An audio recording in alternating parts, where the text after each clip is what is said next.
ചിരിയും ബഹളങ്ങളും ഒന്നുമില്ല കേട്ടോ. ഇന്ന് മാപ്പിന്റെയും കണ്ണീരിന്റെയും മൂടാണ്. ചാനൽ ചർച്ചയിൽ PK ശ്രീമതിക്കും കുടുംബത്തിനുമെതിരെ തെറ്റായ പരാമർശം നടത്തിയതിൽ മാപ്പ് പറഞ്ഞ BJP നേതാവ് B ഗോപാലകൃഷ്ണൻ. പുരായണം എന്ന് അവതരിപ്പിക്കുന്ന കഥയുടെ പേര് ലേലു അല്ലു ലേലു അല്ലു ലേലു അല്ലു.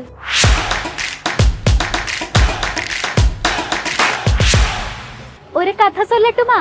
കടിച്ചാ പൊട്ടാത്ത കല്ല് വെച്ചെന്നാണ് പറഞ്ഞ് ട്രാപ്പായി ഒടുവിൽ പൊതുമധ്യത്തിൽ വെച്ച് മാപ്പ് പറഞ്ഞ ഒരു ജിയുടെ കഥ. ചാനൽ ചർച്ചയില് medical service corporation Sreemathi teacher ആരോഗ്യമന്ത്രിയായിരുന്ന കാലഘട്ടത്തിൽ അനഭിമതമായി ശ്രീമതി ടീച്ചറുടെ മകൻ സുധീർ നമ്പ്യാർക്ക് ചില സൗകര്യങ്ങളെല്ലാം ടീച്ചർ ചെയ്തു കൊടുത്തു എന്ന് PT തോമസ് പറഞ്ഞ അതേ കാര്യം തന്നെ ഞാൻ ചാനൽ ചർച്ചയിൽ പറയുകയുണ്ടായി. എന്നിട്ട് എന്ത് പറ്റി? ആർട്ടിസ്റ്റാണ് നമുക്ക് അറിയേണ്ടത്. കണ്ണൂർ JFCM കോടതിയിൽ വെച്ച് ഞങ്ങൾ ധാരണയായി. ഞാൻ അവിടെ ജാമ്യം എടുത്തിരുന്നു. അവിടെ വെച്ച് മീഡിയേഷൻ നടന്നു. ആ മീഡിയേഷനിൽ ഞാൻ ടീച്ചർക്ക് എൻ്റെ ഖേദം ടീച്ചറോട് ഞാൻ രേഖപ്പെടുത്തി. അതായത് ശ്രീമതി ടീച്ചർക്കും കുടുംബത്തിനെതിരെ നട്ടാക്കുരുക്കാത്ത നുണയാണ് പറഞ്ഞതെന്ന് സ്വയം ബോധ്യപ്പെട്ടപ്പോ മൂപ്പര് മാപ്പ് പറഞ്ഞു. നല്ല കാര്യം. പക്ഷെ നിർഭാഗ്യവശാൽ ടീച്ചറെ സംബന്ധിച്ചിടത്തോളം ടീച്ചറുടെ മാനസിക വ്യഥ പരിപൂർണമായി മാറിയില്ല. എത്ര തവണയാണ് മാപ്പേ മാപ്പേ എന്ന് പറഞ്ഞിട്ട് കോടതി കയറി ഇറങ്ങിയത്. ഈ ഹൈക്കോടതിയിൽ ടീച്ചർ കൊടുത്ത കേസിന് എതിരായിട്ട് ഞാൻ ഹൈക്കോടതിയിൽ ക്വാഷ് ചെയ്യാൻ വേണ്ടിയിട്ട് ഞാൻ കേസ് കൊടുത്തു. മൂപ്പര് ഒന്ന് പിടിച്ചേക്കാൻ വേണ്ടിട്ടും ഹീറോയിസം കാണിക്കാൻ വേണ്ടിട്ടും ഹൈക്കോടതിയിൽ തിരിച്ചൊരു കേസ് കൊടുത്തു.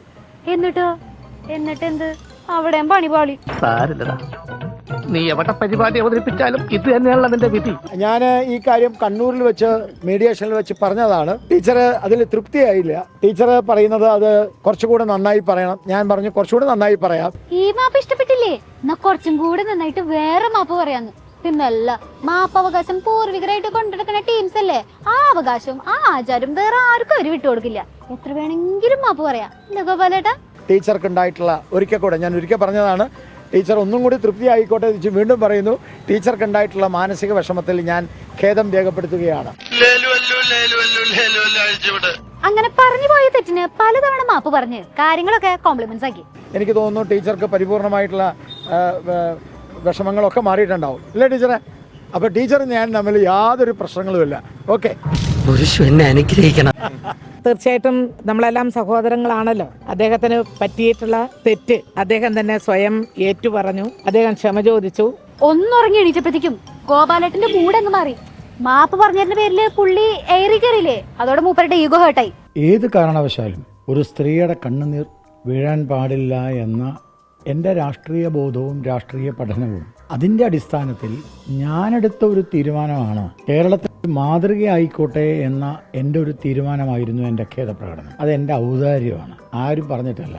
കഴിഞ്ഞ ദിവസം നടത്തിയ എന്റെ ഖേദപ്രകടനം ഉണ്ടല്ലോ, അതെന്റെ ഔദാര്യാണ്. അതാരും മറക്കണ്ടാട്ടാവുന്നാണ് B ഗോപാലകൃഷ്ണൻ പിറ്റേ ദിവസം പറഞ്ഞത്. അതെന്താ ഗോപാലേട്ട അങ്ങനെ ഒരു ടോക്ക്?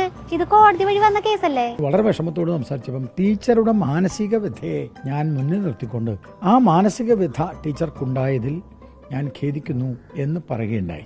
ടീച്ചറുടെ കണ്ണീര് കണ്ട് നടത്തിയ ഖേദപ്രകടനത്തിന് എല്ലാരും കൂടെ ട്രോളിരിക്കണു. വാട്ടെപ്പിറ്റ്. അതിന് നിങ്ങൾ എല്ലാരും കൂടെ അഭിനന്ദിക്കല്ലേ വേണ്ടത്? വളരെ ഇന്ന് വരെ കേരളത്തിൽ ഒരാളും ചെയ്യാത്തൊരു മാതൃക ഖേദം ഞാൻ ചെയ്തു. അതിനെ ഞാൻ മാപ്പ് എന്നൊക്കെ പറഞ്ഞിട്ട് വല്ലാതെ ഹാൻഡിലുകൾ, ലെഫ്റ്റ് ഹാൻഡിലുകൾ അത് ഉയർത്തിക്കാട്ടിയപ്പോൾ അതിന്റെ യാഥാർത്ഥ്യം എന്ത് എന്ന് പറയണ്ടേ? മാതൃകാ പുരുഷോത്തമനെ എല്ലാരും കൂടെ ഏറിക്കേറ്റിയ സ്ഥിതിക്ക് മാതൃകാ പുരുഷോത്തമൻ ആകെ അസ്വസ്ഥനാണ് ഗൈസ്. ഖേദത്തെ മാപ്പാക്കി.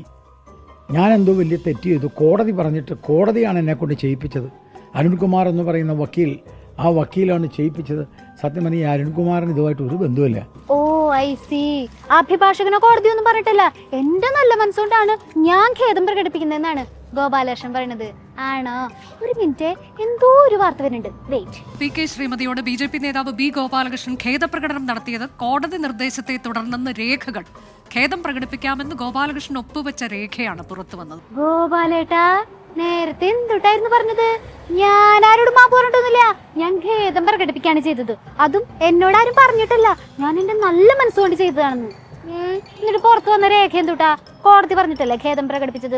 അതിൽ ഗോപാലേട്ടൻ ഒപ്പിട്ടിട്ടുണ്ടല്ലോ.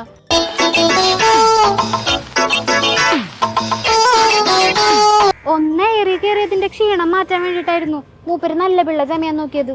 ഇതിപ്പോ മിസ്റ്റർ പെർഫെക്റ്റ് വാദം പൊളിഞ്ഞ സ്ഥിതിക്ക് വീണ്ടും ഏറി കയറേണ്ടി വരുമല്ലോ. ബി ഗോപാലകൃഷ്ണൻ ഒട്ടകം എന്നൊരു ഇരട്ട പേരുണ്ട്.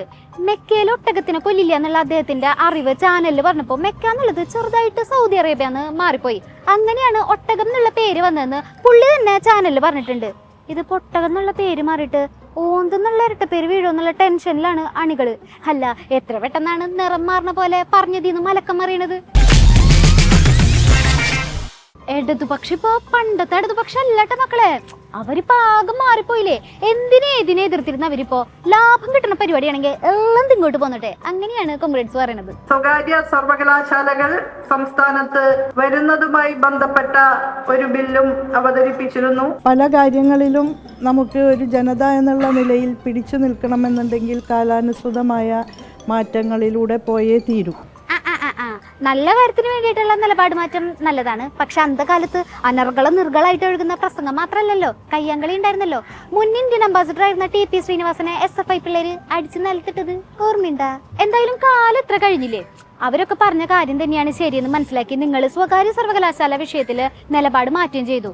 ഇനിയിപ്പോ TP ശ്രീനിവാസനോട് മാപ്പൊക്കെ പറഞ്ഞിട്ട് കാര്യങ്ങൾ മുന്നോട്ട് കൊണ്ടുപോകണതല്ലേ അതിന്റെ രീതി. അതെന്തിനാണത്?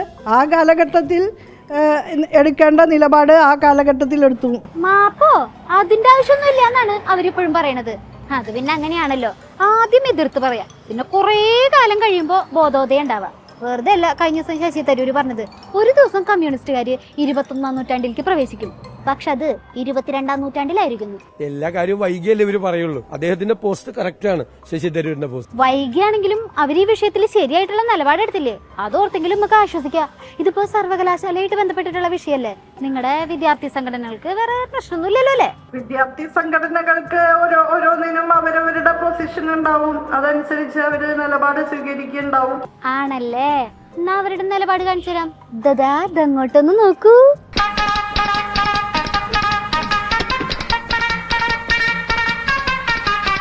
എന്തേ എല്ലാരെയും മനസ്സിലാക്കാനും മനസ്സിലാക്കിപ്പിക്കാനും പറ്റി നിങ്ങൾക്ക് AISF-നെ മനസ്സിലാക്കിപ്പിക്കാൻ പറ്റിയില്ലേ?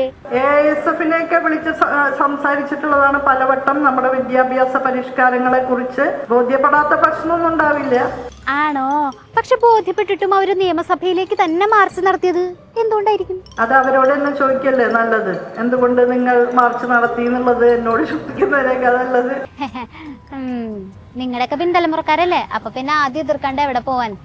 സ്വന്തം ജീവൻ കൊടുത്തും സ്വകാര്യ സർവകലാശാലകൾ ഇവിടെ വരുന്നതിന് എതിർക്കുമെന്ന് ഘോരം പ്രസംഗിച്ചിരുന്നവര് ഇവിടെ വരാൻ പോണ സ്വകാര്യ സർവകലാശാലനെ കുറിച്ചിട്ട് വാചാലരാവാണ്. മാറ്റുവിൻ ചട്ടങ്ങളെ ആ സാധനം കേട്ടില്ലേ, അതാണ് ഇത്.